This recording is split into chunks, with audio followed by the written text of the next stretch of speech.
36번째 요한복음 12장 말씀으로 부활 생명과 옥합을 깨트린 사랑이라고 말씀 전하겠습니다. 네, 명절 연휴에 다시 한번 이 자리에 함께해서 감사하고요. 네, 가장 귀한 것을 깨트린 옥합처럼 가장 귀한 시간으로 또 하나님께 드리면 좋겠습니다. 네, 요한복음은 생명을 주는 복음입니다. 그리고 성경의 목적도 아들을 믿어 생명 얻게 하려고 성경이 기록되었습니다. 그리고 요한복음 10장 10절에도 내가 온 것은 양으로 생명을 얻게 하고 더 풍성히 얻게 하려 함이다라고 하셨어요. 그리고 이제 저희가 요한복음 11장을 계속 보는데 부활에 대해서 말씀하면서 내가 부활이요 생명임을 믿어 하나님의 영광을 보라는 것이 요한복음 11장의 나사로 부활 표적의 목적입니다. 그리고 핵심은 그냥 예수님이 부활이구나 이게 아니라 그 예수님의 생명이 우리 안에 있으니까 내 안에 있는 생명이 부활 생명이다라는 것을 알라고 한 것이죠. 네, 그리고 지난주에 우리가 하나님의 주권에 대해서 공회원들 때문에 하나님의 주권은 방해를 받지 않는다고 했고, 이 제자들을 좀 볼 때 제자들이 이제 잘 못 알아듣지만 어디 가든지 예수님이 가는 곳에 제자들이 이제 따라다니는 것을 보면서 우리도 영생의 말씀을 다 우리가 이해하고 믿고 영광을 보면 좋지만 우리가 다 알지 못하더라도 제자들처럼 예수님을 신실하게 따라다니는 것, 때로는 욕을 먹고 때로는 영광을 맛보고 때로는 이제 잘 알지 못하지만 예수님과 함께했던 제자들처럼 함께해야 됩니다. 네, 부활 생명의 특징에 대해서 제가 지난주에 고린도후서 4장 10절부터 12절 말씀으로 부활 생명은 사망을 삼키고 생명을 흘려준다고 그랬어요. 그렇죠? 그냥 부활의 특징이 이제 사망을 이기는 것이니까. 그런데 사망의 개념이 우리가 꼭 육신이 죽는다 이런 개념으로 볼 수 있지만 모든 어두움이 사실은 사망이잖아요. 그렇죠? 그래서 사망의 권세를 잡은 자라고 하듯이 이 세상에 사망이 가득하고 우리 안에도 우리 삶에 우리 생각 속에 우리 마음 속에 사망이 가득한데 이 부활 생명의 특징은 그 사망을 삼키고 생명을 주는 것입니다. 그래서 사도 바울의 그 사역들을 돌아볼 때 그 안에 정말 그 부활 생명이 역사하고 있었다라는 것을 우리가 알 수 있습니다. 특별히 고린도서 4장 12절에 그런즉 사망은 우리 안에서 역사하고 생명은 너희 안에서 역사한다. 네, 사망은 우리 안에 역사하고 생명은 너희 안에 역사한다. 네, 이건 이제 다 사람들이 다 원하지 않는 것임에도 불구하고 기꺼이 바울은 사망을 받아들이고 생명을 줬는데, 왜냐하면 이제 사망을 내 안에 있는 부활 생명으로 이겼기 때문에 그렇게 하신 것이죠. 그래서 부활 생명은 다른 사람의 사망까지도 능히 감당하고 생명을 주는 것이 부활 생명입니다. 그래서 부활 생명에 대해서 고린도전서 15장이 계속 부활에 대해서 말하면서 바울이 마지막에 현재 이김을 주시는 그 부활의 생명을 찬양했어요. 그래서 주의 일에 힘쓰라는 이 너무나 중요한 말씀 전에 먼저 승리를 주시는 부활에 대해서 말을 해놓고 그러므로 주의 일에 힘쓰라고 그랬죠. 그래서 저희 교회 뒤에 스크린에 보면은 복음을 통해 생명으로, 그리고 사망은 나에게 생명은 너에게인데 복음을 통해서 부활 생명을 먼저 누려야 돼요.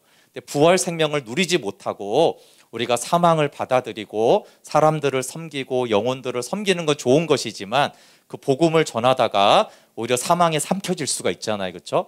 그래서 내가 예수 그리스도의 복음을 통해서 먼저 예수님의 생명을 누릴 때 그때 이제 복음을 전하고 영혼들을 섬기고 때로는 어둡고 사망이 있는 그런 사람들을 만나고 섬겨도 내 안에 사망이 흘러 들어와도 부활 생명으로 사망을 이기고 생명을 흘려보낼 수 있기 때문에, 그래서 하늘의 미랄이 되려면은 먼저 내가 복음을 통해서 하나님과의 교제를 통해서 부활 생명을 누려야지 우리가 복음을 전하고 영혼을 섬기고 부흥의 통로가 될 수 있습니다. 그래서 이 두 가지 복음을 통해서 생명을 누리는, 특별히 이 생명은 부활 생명을 누려야지 되는 것이고, 그때 우리는 사망의 세상에 가서 또 사망이 있는 곳에 가서 사망을 받아들일 수 있고 그때 예수님의 생명이 흘러가게 되어 있습니다.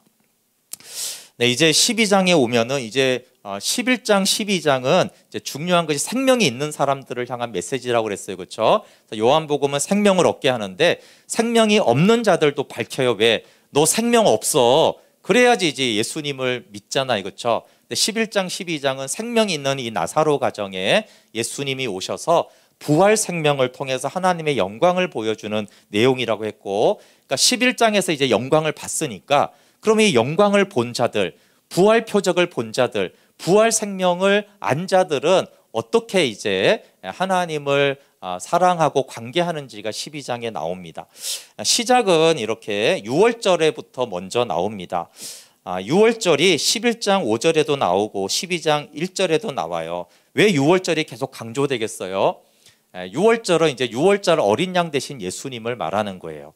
세상 죄를 지고 가는 어린 양이라고 요한복음 앞부분에 세례 요한이 증거를 했잖아요. 그렇죠? 그래서 세상 죄를 지고 가는 어린 양이신 예수님이 이제 십자가에서 죽으실 때가 가까웠다라는 것을 강조하려고 6월절을 강조합니다. 그런데 요한복음 12장 23절을 이렇게 보시면은 이렇게 돼 있어요. 인자가 영광을 얻을 때가 왔다. 인자가 영광을 얻을 때가 언제예요? 십자가에서 죽을 때예요. 물론 이제 부활을 포함하지만 요한복음에서 십자가는 예수님이 영광을 얻을 때예요. 그러니까 십자가를 바라보는 시선이 그렇단 말이에요. 그러니까 험한 십자가 붙들겠네 했을 때 지난주에도 박한성 교사님이 십자가 그러면 험한 십자가 그러니까 뭔가 이렇게 굉장히 우울하고 어둡고 그런데 그 험한 십자가가 영광이라는 것이에요. 요한복음의 메시지는 철저하게 십자가를 영광으로 봐요. 십자가에 못 박히시는 그 과정도 보십시오. 요한복음은 굉장히 우울하고 끌려가고 그렇게 기록하지 않아요. 당당하게 십자가로 나아가고 예수님이 스스로 나아가고 다 이루었다. 그래서 예수님의 의도적인 목적을 위해서 십자가로 나아가는 거예요.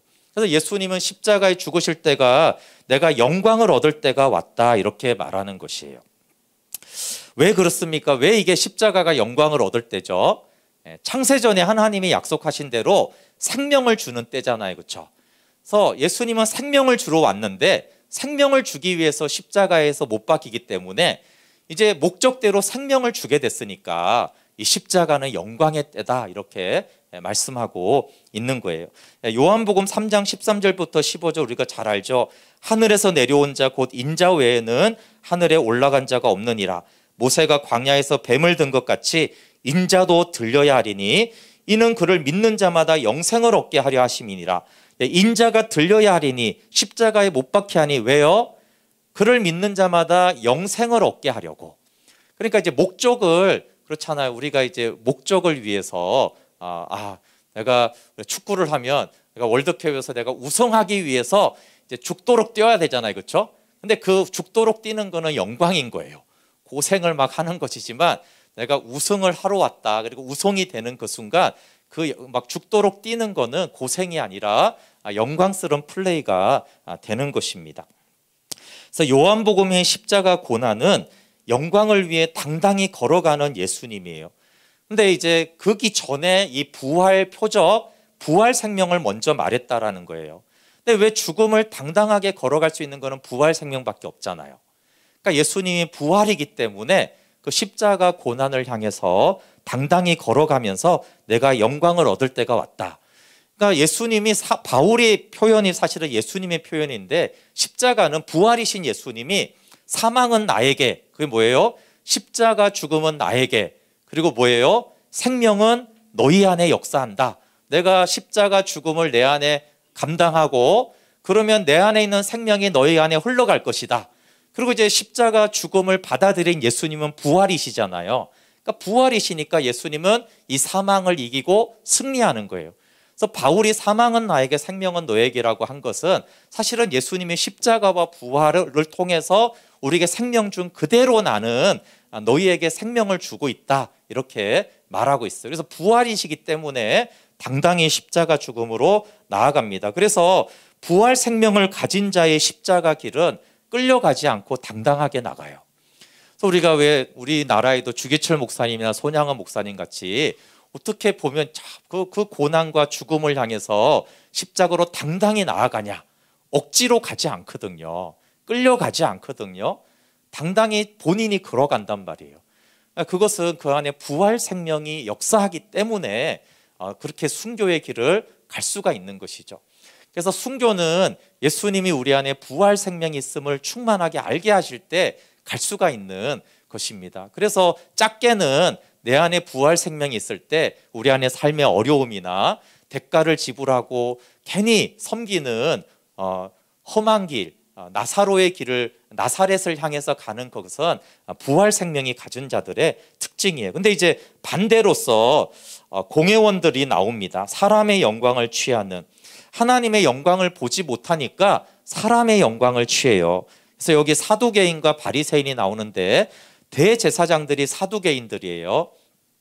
이것은 이제 100년, 200년 사이에 헬라 제국이 이제 전쟁했을 때 생긴 일들인데, 대제사장들은 헬라 제국의 안티오코스에게 이렇게 정치적인 복종을 합니다. 그러면서 이제 대제사장들은 정치적인 기득권을 얻어요. 근데 이제 정치라는 것은 여러분 그냥 정치권에 있는 국회의원 되고 대통령 되는 것이 아니라, 이 정치라는 것에는 권력과 돈과 명예가 다 있잖아요. 그 모든 것을 다 가지려고 정치적인 기득권을 가지는 것인데, 이 사두개인들이 이제 대제사장들인데, 이들은 로마를 등에 업고 정치권을 얻음으로 사람의 영광을 취하려고 했어요. 근데 이제 반대로 이제 바리새인들은 저 대제사장들, 저 타락한 자들 이렇게 하면서 이제 경건하게 율법을 지키면서, 그런데 율법을 지키면서 뭘 얻었어요?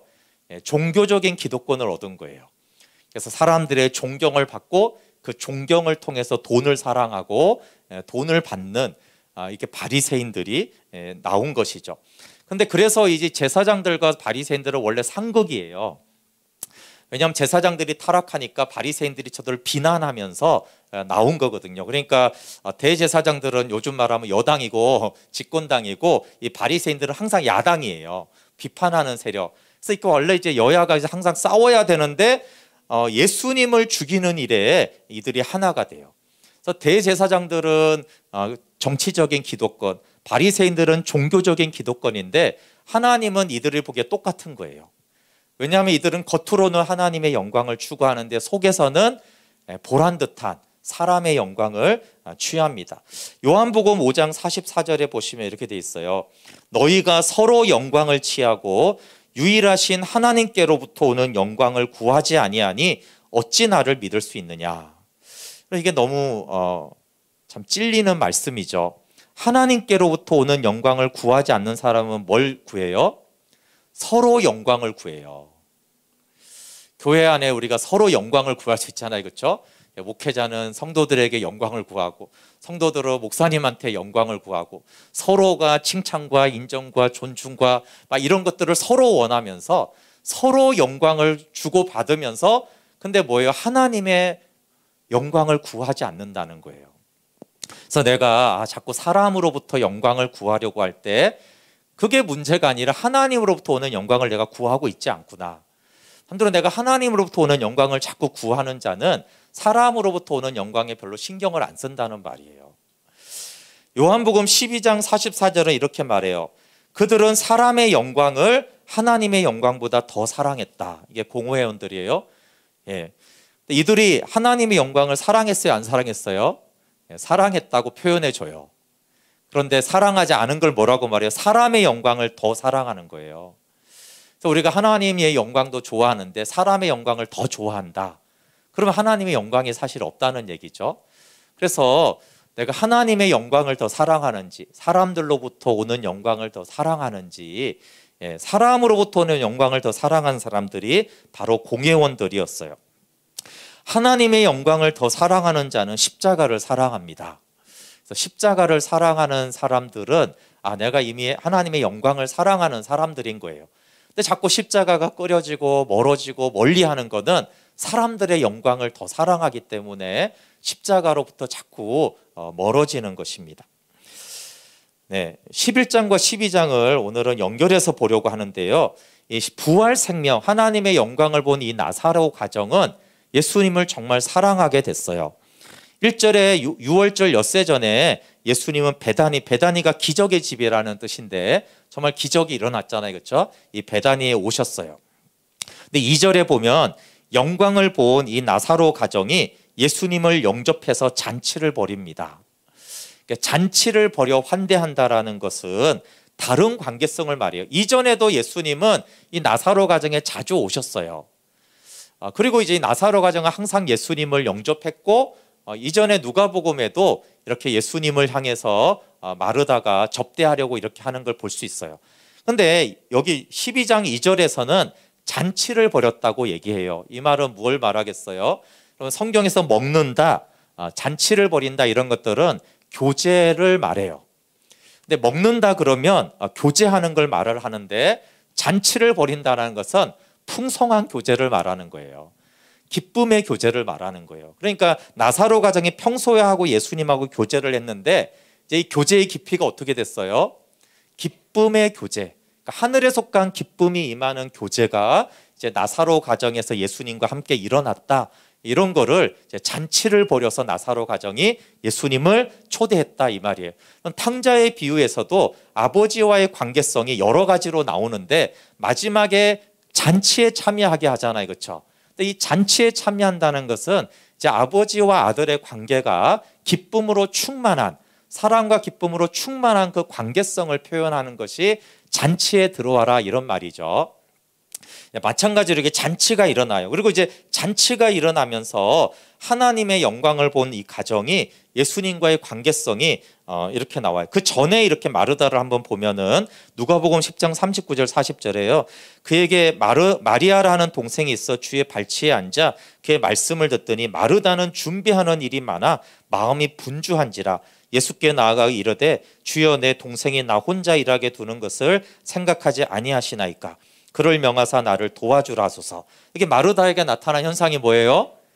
봉사 열심히 하고 자기 주장이죠. 그렇죠? 자기 의예요. 열심히 봉사는 하는데 봉사를 안 하는 사람을 보면 짜증이 나는 거예요. 그게 이제 마르다의 특징이었거든요. 많이 있는 현상이죠. 누구보다 봉사하고 헌신하고 섬기는데 안 하는 사람 보면 짜증이 나. 열심히 청소하는데 남편이 소파에 있는 거 보면 짜증이 나. 그렇죠? 뭐 그런 것처럼 회사에서도 그렇고 교회에서도 그래요. 그러니까 마르다는 열심히 봉사하는데 육신으로 봉사하는 사람이었어요. 그런데 이제 12장 2절에 보면 거기서 예수를 위하여 잔치할세 마르다는 일을 하고 나사로는 예수와 함께 앉은 자 중에 있더라. 잔치니까 일이 더 많잖아요. 전에는 잔치는 아니었어요. 근데 잔치면 이제 일이 더 많잖아요. 평소 밥하는 거하고 지금 구정 때 음식하는 양이 다르잖아요. 근데 잔치니까 훨씬 많은 일을 해야 되는데 여기 마르다는 불평하지 않아요. 그러니까 성령으로 봉사하고 하나님의 마음으로 봉사하게 된 것을 이제 마르다가 변화된 것을 알 수 있죠. 그리고 나사로는 이전에는 안 나타났는데 지금은 예수님과 함께 앉은 자 중에 있어요. 예수님과 함께 앉았다 이 말은 이전에 여기 39절에 마리아가 예수님 발치 앞에 앉아 말씀을 듣다 이 상태가 된 거죠. 그러면 이제 마리아 원래 발치 앞에 앉아 있던 마리아는 어떻게 됐습니까? 11장 2절에 향유를 주께 붓고 머리털로 주의 발을 씻기던 자라는 수식어가 마리아한테 늘 붙었어요. 마리아는 늘 향유를 주께 부은 자다 이렇게 했어요. 그래서 예수님이 왜냐하면 복음이 전파되는 곳에는 향유옥합을 부은 이 마리아의 행동을 전하라고 그랬잖아요. 전하라고. 그래서 모든 교회들이 마리아를 알고 있었어요. 마리아는 지극히 비싼 순전한 나드 한 건을 예수님께 부었습니다. 우리 3절 말씀 한번 같이 읽어볼게요. 오늘 핵심 구절이죠. 12장 3절 요한복음 읽어볼게요. 시작. 마리아는 지극히 비싼 향유 곧 순전한 나드 한 건을 가져다가 예수의 발에 붓고 자기 머리털로 그의 발을 닦으니 향유 냄새가 집에 가득하더라. 옥합을 부은 이유가 예수님의 장례를 위함이다라고 나오고 있어요. 여기 나드 한 근은 300g을 말합니다. 부활 표적으로 모두 예수님을 위하여 잔치할 때 희한하게 마리아만 장례 준비를 했어요. 좀 특이하죠. 잔치가 일어나고 지금 부활이 일어났는데 부활로 다 기뻐할 때 마리아만 장례를 준비하고 있는 거예요. 정확히는 모르지만 마리아가 부활을 통해서 예수님의 장례를 준비했다라는 것은 부활은 죽음을 전제로 하잖아요, 그렇죠? 그래서 예수님이 내가 부활이다라고 했을 때 그때 이제 마리아는 그럼 부활은 죽은 다음에 부활하는 거니까 죽음에 대해서 생각했어요. 그리고 마리아는 이 나사로와 예수님의 이것을 이제 일치되는 것을 이해했던 것 같아요. 왜냐하면 나사로가 부활하기 전에 먼저 죽었잖아요. 죽고 장사되고 부활했잖아요. 근데 예수님이 부활을 일으키기 전에 죽음이 있었기 때문에 그럼 예수님의 부활이 말할 때 마리아는 우리 나사로 오빠도 죽었고 장사되었기 때문에 그럼 예수님도 죽는다는 얘기인가 보구나, 이렇게 아마 생각을 했던 것 같아요. 예수님의 장례를 위해 자신의 모든 것을 드리죠. 예전에 그 네팔에 선교사님 오셔서 그 나드가 네팔에서 난다고 얘기를 했잖아요, 그렇죠? 그래서 네팔의 나드의 뿌리에서 고산지에서 추출이 되는 아주 이제 값비싼 향유 기름 수입품입니다. 그래서 유대의 처녀들이 수년 동안, 몇 년 동안 한 방울씩 한 방울씩 이렇게 모아가지고 결혼할 때 이제 팔아가지고 지참금으로 해서 이제 시집 가기 위해서 이 옥합을 모았어요. 그러니까 이 옥합은 전 재산이기도 하고 자신이 시집 가서 결혼 생활하기 위한 것이죠. 근데 이걸 깨트렸다는 것은 무슨 뜻이에요? 자기의 전부를 깨트린 거기도 하고, 자기가 이제 시집 가서 고대 시대 때 시집 가서 여자가 생활하는 게 생활이 얼마나 중요하겠어요. 그거를 내가 포기하겠다라는 뜻으로 그렇게 하나님께 드린 것을 말합니다.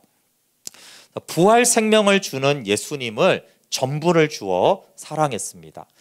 여기서 이제 중요한 것은 예수님은 마리아를 사랑했는데 드디어 마리아가 예수님을 사랑하게 된 거예요. 근데 사랑의 수준의 깊이가 똑같아진 것을 말합니다. 아까 찬양할 때 십자가에서 깨트리신 그 사랑, 십자가는 하나님의 향유 옥합이신 예수님을 깨트린 사랑이죠. 그래서 옥합을 깨트려 예수님이 우리를 사랑하는데 마리아도 옥합을 깨트렸습니다. 그런데 이제 11장에 부활이 있었는데도 영광을 제자들이 보지 못했어요. 영광을 제자들이 보지 못하니까 제자들이 즉각 분하여 하면서 이건 낭비다, 허비다, 이렇게 화를 냅니다. 그래서 특별히 이제 유다가 마리아를 탓하며 질책합니다. 아니 300데나리온 1년치 연봉인데 이거 팔아다가 가난한 자들에게 나눠주면 좋은데 왜 이거를 한 번에 쏟아서 낭비하느냐, 이렇게 말합니다. 근데 이 6절에 합리화인데 사실은 이제 돈을 훔쳐가고 싶어서 이제 유다가 그런 건데 어쨌든 합리화를 합니다. 제자들은 예수님의 표적을 똑같이 보고 예수님의 생명이 있는 자들이에요. 제자들도. 왜냐하면 신앙 고백을 했고 제자들이 예수님을 영생의 말씀을 있기에 따른 것을 보면 제자들이 생명이 있는 자로 나오는데 아직 하나님의 영광은 보지 못했어요. 그러니까 영광을 보지 못하면 이 옥합을 깨트리는 것이 뭘로 보여요? 낭비로 보이는 거예요. 지난 주일에 그 박희모 선교사님이 어떤 분이 이제 내가 65세가 되면 이렇게 여기저기서 돈을 많이 해서 TNF에 이제 기증한다라고 했잖아요. 꼬마 건물을 살려면 꽤 큰 돈 아니겠어요, 그렇죠?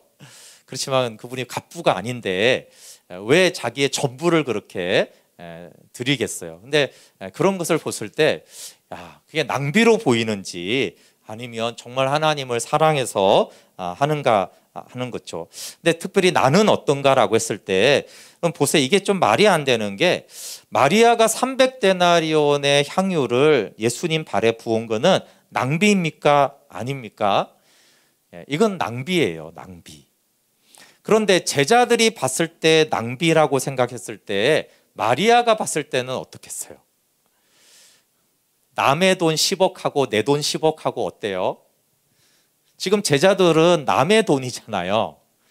1년 연봉이면 한 5천만 원, 1억이라고 치면은 남의 돈 5천만 원을 예수님께 쏟아 부은 것이 아까워요. 그럼 내 돈 5천만 원, 1억을 드리는 건 어때요? 근데 지금 이게 마리아는 내 돈이고 제자들은 네 돈인데 왜 제자들은 아깝다고 난린 거예요. 그럴 때 있잖아요. 우리가 옆에 사는 때 왜 그렇게 쓰는 거야? 돈을 왜 그렇게 과하게 헌금을 하고 이러는데 정작 자기 돈은 얼마나 크게요. 그게 100배, 1000배 크잖아요, 사실은. 그러니까 마리아가 자기 돈, 이 옥합이 귀한 걸 모르겠어요, 알겠어요? 이게 논리적으로 낭비라는 걸 알겠어요, 모르겠어요? 아니, 마리아라고 경제성이 없고 효율성을 모르겠어요? 평생 이거 한 방울 한 방울 모으면서 그 얼마나, 여러분, 그 푼돈 이렇게 모아가지고 5천만 원, 1억 됐는데 그 얼마나 큰 돈이에요. 모은 사람이 더 잘 알죠. 근데 마리아는 이 낭비가 낭비로 여겨지지 않았어요. 그럼 마리아가 이게 낭비인지 모르고 깨트렸으면 마리아는 바보고요. 마리아는 이 낭비가 낭비로 여겨지지 않았어요. 왜 그래요? 사랑하면 낭비인 걸 아는데 머리로는 낭비로 안 여겨지는 현상이 나타나는 거죠. 사람들은 사랑하는 만큼 낭비하는 거예요. 그래서 그나마 부모가 자녀들한테 그나마 낭비하는 건 왜 그래요? 남이면 그렇게 안 키웁니다. 남이면 야, 걔 보니까 학원 보내지 마. 걔 뭐하러 그렇게 대안학교 보내? 걔 싹수를 보니까 경제적으로 이렇게 해야 돼. 남엔 보여요. 그 대학 요즘에 보내갖고 어떡하겠어? 근데 이상하게 자기 자식은요, 알아요. 야, 이거 돈 버리는 건데 그래도 어쩔 수 없어. 그러는 거예요. 그 왜 그래요? 낭비인지 모르는 게 아니에요. 부모라고 다 머리가 멈췄나요? 아니잖아요. 자기 자식이 몇 등하고 이게 머리가 어떻고 이거 알아요. 그런데도 낭비를 할 수밖에 없어요. 왜 그래요? 그런데 그게 낭비처럼 안 보여요. 왜냐하면 사랑하는 만큼 그래요.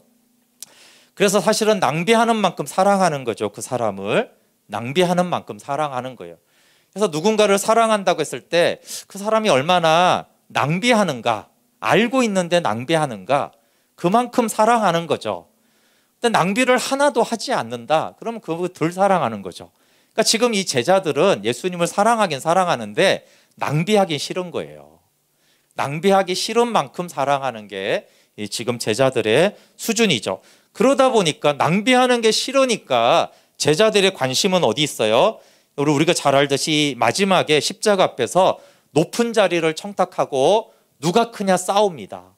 예수님, 우리 한 자리씩 해주세요. 그러니까 예수님 때문에 유익을 얻고자 합니다.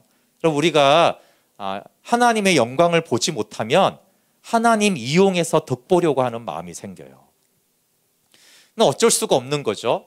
하나님의 영광을 보면은 마리아처럼 내 옥합을 깨트리고 싶고, 하나님의 영광을 보지 못하면 하나님 옥합 좀 주세요, 이렇게 하는 거죠.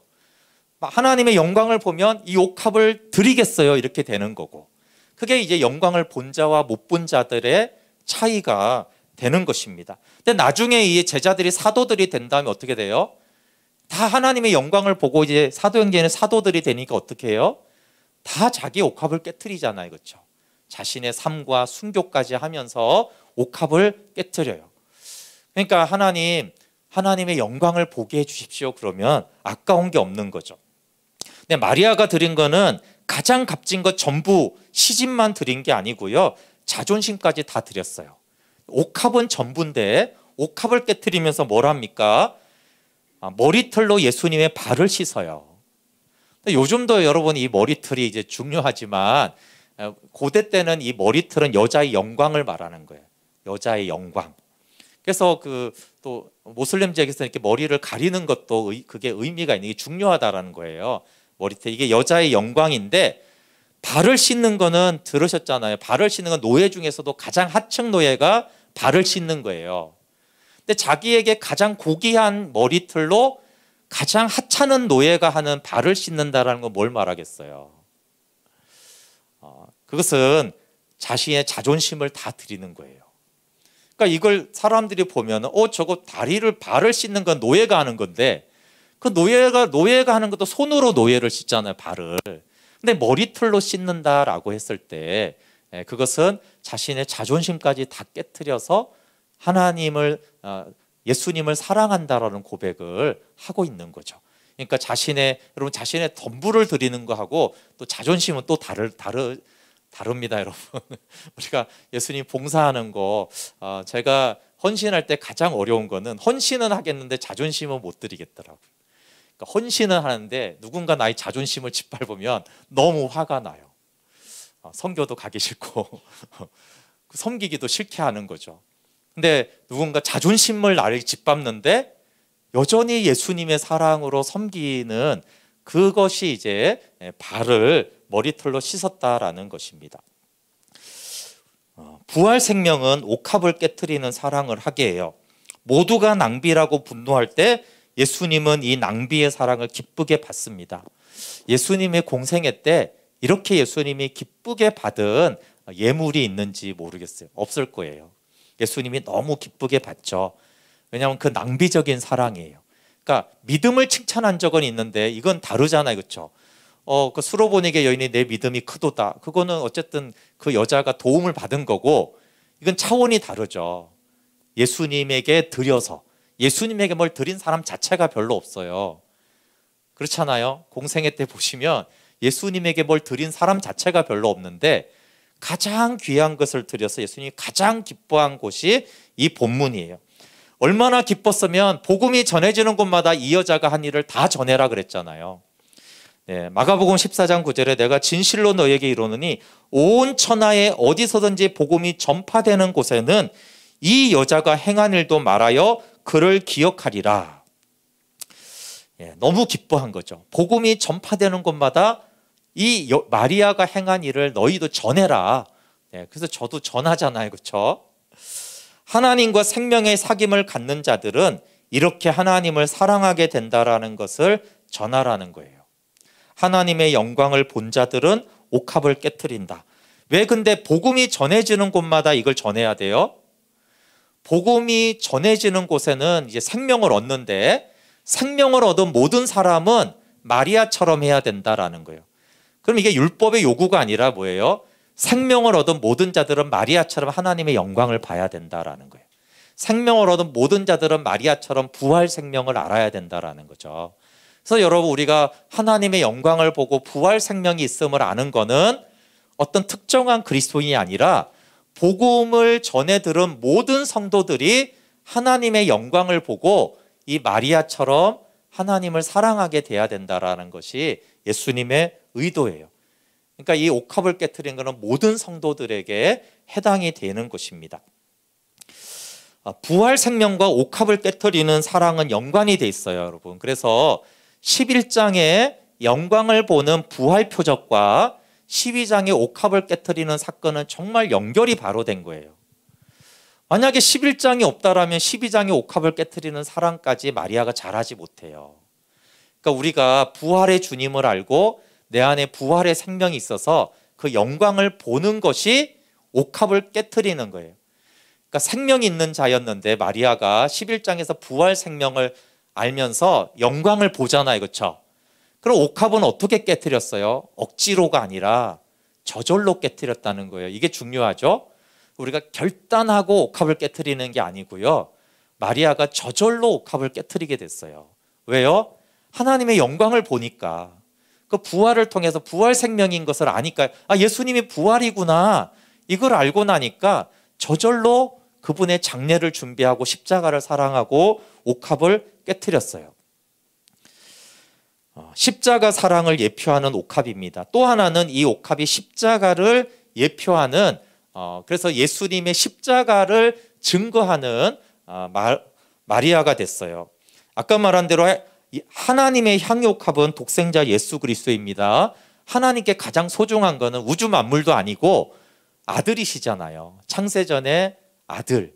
근데 그 아들을 십자가에서 깨트려서 그 옥합이 깨지면서 흐르는 것이 그분의 보혈인 것이죠. 아들을 근데 아끼지 아니하고 내어주셨다, 이렇게 말씀하잖아요. 그러니까 마리아가 옥합을 어떻게 내줘요? 아까워하면서 깨트린 게 아니라 아끼지 않고 옥합을 깨트렸는데, 하늘아버지도 아들을 십자가에 내어주시면서 아들을 아끼지 않고 우리를 위해서 생명 주시려고 아들 예수님을 십자가에서 깨트렸어요. 근데 이 아들의 죽음을 이제 제자들이 분노했잖아요. 그렇죠? 낭비라고. 분명히 천사들은 분노했을 거예요. 아니 하나님, 저 죄인들, 저 인간들, 저 피조물을 위해서 왜 창조주 성자 하나님이 왜 십자가에 깨트려져야 합니까? 이건 낭비입니다 라고 했지 않겠어요? 그렇죠? 낭비가 맞죠. 예수님이 왜 우리를 위해 죽으셔야 돼요? 등가의 법칙이 안 맞잖아요. 그렇죠? 하나님이 왜 나 같은 인간을 위해서 죽어서 나를 구원해야겠어요? 우리를 용납하시는 십자가의 사랑은 너무 지나친 사랑이에요. 너무 지나치다는 걸 우리가 항상 기억을 해야 되는데, 정말 사단이 항상 이렇게 말하잖아요. 너의 죄가 용서받는 거는 넌 너무 염치가 없어, 이렇게 말하잖아요. 넌 이게 너무 깊잖아, 도대체 몇 번이야, 이렇게 말할 때, 만약에 십자가의 사랑이 낭비적인 사랑이 아니라면 우리는 그 보혈의 은혜를 의지할 수가 없어요. 근데 이 보혈은, 십자가는 너무나 낭비적인 하나님의 사랑이기 때문에 너무 지나치게 맞는 거예요. 그렇잖아요? 정말 나 같은 죄인을 위해서는 100원만 해도 되는데 조 단위를 써버렸으니까 계속 너무나 낭비적인 것이죠. 그래서 너무 지나친 용서가 아니냐. 하나님의 용서는 너무 지나친 용서인 거예요. 객관적으로 보면 유다가 화낸 게 맞단 말이에요. 객관적으로 보면 하나님이 우리를 용서하는 거는 화나는 일이 맞지 않는 거잖아요. 그런데 사랑이 옥합을 깨트렸듯이 하나님의 사랑은 아들을 십자가에 깨트렸기 때문에 낭비적인 용서고, 낭비적인 긍휼이고, 낭비적인 인내고, 낭비적인 사랑이죠. 정말 낭비가 맞아요. 그런데 우리를 사랑하니까 하나님은 낭비라고 생각하지 않은 거예요. 근데 객관적으로는 낭비죠. 창조주 예수님이 우리를 위해 죽으시는 것은 낭비입니다. 영원부터 영원까지 가장 큰 낭비는 십자가에서 나타났습니다. 너무나 지나친 낭비이기 때문에 에베소서는 그 사랑의 깊이와 높이와 넓이와 길이를 다 알 수 없다고 그랬어요. 근데 낭비하는 만큼 사랑하는 거잖아요. 그러니까 십자가에서 우리를 지나치게 낭비했다라는 것이 뭘 말하냐면 지나치게 사랑했다는 걸 증명하는 거예요. 낭비하는 것만큼 사랑하는 거니까. 그래서 우리가 기억해야 될 것은 하나님은 영원히 낭비적인 사랑으로 우리를 영접한다라는 거예요. 그러니까 말씀 묵상할 때마다 늘 나도 용납할 수 없는 나, 아무도 나를 용납하지 않아도 하나님은 나를 용납해요. 왜 그래요? 너무 낭비적인 사랑을 하시니까 나를 여전히 용납하는 거죠. 내가 나를 지독하게 사랑하잖아요. 여러분, 내가 나를 얼마나 지독하게 사랑해요. 근데 그런 나조차 내가 용납이 안 될 때 하나님은 나를 용납해요. 지독하게 내가 나를 사랑하는 것보다 하나님은 더 지독하게 나를 사랑하기 때문에 내가 나를 거절해도 하나님은 나를 용납하시죠. 복음의 목적은 하나님의 영광을 보는 것입니다. 이것이 오늘 마무리인데요. 예수님의 대제사장적 기도에서 모든 성도는 생명을 얻어 하나님의 영광을 봐야 됩니다. 대제사장적 기도가 요한복음 17장인데 대제사장적 기도라는 것은 모든 성도들을 향한 기도를 말해요. 근데 요한복음 17장 2절에 아버지께서 아들에게 주신 모든 사람에게 영생을 주게 하시려고 만민을 다스리는 권세를 아들에게 주셨다. 그래서 22절에 내게 주신 영광을 내가 그들에게 주었다. 여기 여러분 2절에 영생을 주고 22절에 영광을 주었어요. 영생과 영광은 다른 것이지만 영생을 주었다라는 것은 곧 영광을 주었다라는 뜻이 돼요. 그래서 복음의 목적은 생명입니다. 근데 이 생명은 영생을 준 것은 영광을 준 거예요. 그래서 24절에 나의 영광을 그들로 보게 하시기를 원하는 거예요. 근데 만약에 영생을 안 줬다라면 영광은 볼 수가 없어요. 그래서 영생을 얻었다라는 것은 영광을 보는 생명을 얻었다라는 거예요. 영생과 영광은 똑같지 않습니다. 그러나 이 영생은 영광을 보는 생명을 영생이라고 그래요. 그래서 영생을 얻었다라는 것은 곧 하나님의 영광을 보는 생명을 얻었기 때문에 복음의 목적은 생명을 주는 것인데 하나님의, 그걸 또 다르게 말하면 하나님의 영광을 보는 것이 복음의 목적이다. 그래서 복음이 전해지는 곳마다 영광을 본 마리아의 이 얘기를 전해라. 그러니까 복음을 전해지는 곳마다 영광을 봐야 된다. 복음을 전해지는 곳마다 다 하나님의 영광을 봐야 된다라고 너희가 전해라, 이런 말이에요. 그러니까 복음의 목적이 죄사함 받는 것이 아니죠. 복음이 전해진 죄사함 받은 자들에게 다 하나님의 영광을 봐야 되는 거야 라고 반드시 전하라는 거. 이건 선택이 아니라 반드시 전하라고 했기 때문에 복음의 목적은 하나님의 영광을 보는 것입니다. 그럼 마리아는 옥합을 깨트렸고 우리는 옥합을 자꾸 구합니다.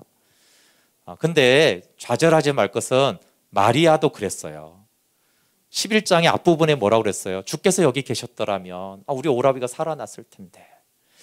그때만 해도 주님, 우리가 받고 싶습니다. 주님의 능력으로 치유해 주십시오. 이걸 구했던 자였어요. 영광을 보기 전까지는 마리아도 마르다도 구했던 자였어요. 근데 부활을 통해 영광을 보니까 어떻게 돼요? 옥합을 깨트리는 자가 됐어요. 그러니까 관건은 마리아와 마르다도 원래 우리처럼 그랬는데 부활을 통해서, 십자가와 부활을 통해서 영광을 보니까 옥합을 깨트리는 자가 됐구나. 예수님을 위한 존재가 됐구나. 그래서 저절로 기복, 복을 구하는 게 저절로 없어진 거예요. 여러분, 기복은 성경적이지 않아요. 그럼에도 불구하고 우리는 자꾸 구하잖아요. 어쩔 수 없어요. 하나님의 영광을 보지 못하면 자꾸 우리는 하나님께 달라 해요. 근데 하나님의 영광을 보고 그분의 십자가와 부활을 볼 때 내 걸 어떻게 하면 드릴 수 없을까? 사람들은 비난해요. 너 너무 하는 거야. 너 그렇게까지 할 필요 없어. 너 너무 봉사가 많아. 너무 헌금이 많아. 그러는데 저절로 하나님의 영광을 구하고 드리는 자가 되는 것입니다. 여러분, 이 12장에만 해도 3명이 나옵니다. 3명이. 어떻게 나옵니까? 마리아가 나오고요, 나사로 가정이 나오고, 제자들이 나오고, 공회원들이 나와요. 마리아는 이제 옥합을 깨트려 낭비적인 사랑을 드렸고, 제자들은 예수님과 함께 하긴 하는데 옥합을 깨트리는 건 그건 낭비야. 그렇게까지 예수님께 할 필요 없어. 이런 게 제자들이에요. 공회원들은 어때요? 야, 저거 죽여서 내 기득권이나 챙겨야지. 예수님 죽여서 이렇게 새 부류가 있어요. 지금도 그렇잖아요, 그렇죠? 예수님 막 대적하는 자들이 있고, 예수님을 믿긴 믿는데 좀 아까워. 예수님 통해서 나 좀 높은 자리 얻고 싶어, 나 좀 성공하고 싶어, 이런 지금 제자들이 있고, 옥합을 깨트리고 있는 마리아가 있는 거예요. 이 세 사람을 이제 요한이 등장시키면서 너는 어디에 있느냐 이렇게 묻는 거죠. 하나님의 영광을 봐야 된다.